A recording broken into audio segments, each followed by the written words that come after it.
कभी कभी दुनिया में ऐसी घटनाएं भी घट जाती है जिस पर यकीन करना मुश्किल ही नहीं नामुमकिन हो जाता है। एक ऐसी ही घटना साल 2014 में घटी थी जो अब तक दुनिया भर के लोगों के लिए एक रहस्य ही बना हुआ है। दरअसल मलेशिया एयरलाइंस का एक विमान 239 लोगों के साथ आसमान से ही अचानक गायब हो गया था। इस रहस्य घटना को घटे 7 साल का ज्यादा का समय हो गया था, लेकिन इसका सुराग आज तक किसी को भी नहीं मिला है। यानी गायब हुआ तो हुआ, लेकिन कहाँ गया, कैसे गया, या उसे आसमान निगल गया या समुद्र निगल गया, यह अभी तक रहस्य ही बनकर रह गया है। मलेशिया एयरलाइंस के विमान MH370 ने 8 मार्च 2014 को राजधानी कुलालपुर से उड़ान भरी। इस विमान को उसी दिन चीन की राजधानी बीजिंग पहुंचना था, लेकिन विमान को उड़ने के कुछ ही समय बाद उसका संपर्क यातायात नियंत्रण केंद्र से टूट गया। इसके बाद कुछ समय के लिए नियंत्रण देखा गया।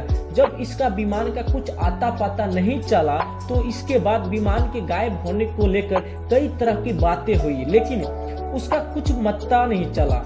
पहले यह अंदाजा लगाया गया कि शायद विमान को आतंकियों ने हाईजैक कर लिया है, लेकिन फिर बाद में इस तरह के कोई संकेत नहीं मिले। कुछ समय बाद ये मान लिया गया कि विमान कहीं दुर्घटनाग्रस्त हो गया है और इसको लेकर फिर तलाशी अभियान शुरू हुआ। कई महीनों तक और कई देशों में विमान की खोजबीन चलती रही, लेकिन कुछ हाथ नहीं मिला।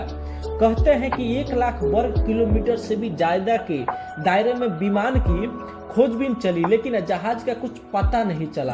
किसी विमान को खोजने का यह इतिहास में अब तक का सबसे लंबा अभियान था, फिर भी जहाज का कुछ आता पता नहीं चला।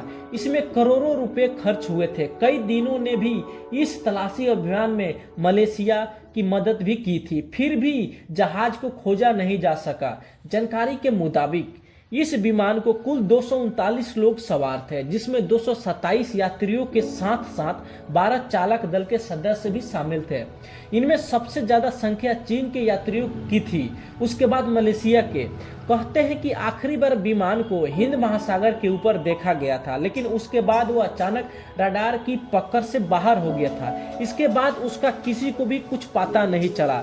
हर तरफ से निराशा मिलने के बाद थक हार कर जनवरी 2017 में विमान का तलाशी अभियान भी आधिकारिक रूप से बंद कर दिया गया था। इस अभियान में करोड़ों रुपए खर्च करने के बावजूद भी कुछ जहाज पता ठिकाना नहीं चला। बस सवाल ये था कि आखिर जहाज गया तो गया कहां। इस विमान के पायलट जहाज अहमद शाह थे। हाल ही में ऑस्ट्रेलिया के पूर्व प्रधानमंत्री टोनी एबर्ट ने यह दावा करते हुए सबको चौंका दिया था कि मलेशिया के उच्च अधिकारियों को मानना है कि MH370 फ्लाइट को उसके कप्तान ने ही जानबूझकर समुद्र में डुबा दिया था। उनका दावा था कि कप्तान आत्मघाती था, जिसमें विमान में सवार सभी लोगों की जान ले ली। अपने इस दावे से संबंधित कोई सबूत उन्होंने पेश नहीं किया था। इस तरह का दावा भी महज एक अनुमान ही माना जा रहा है।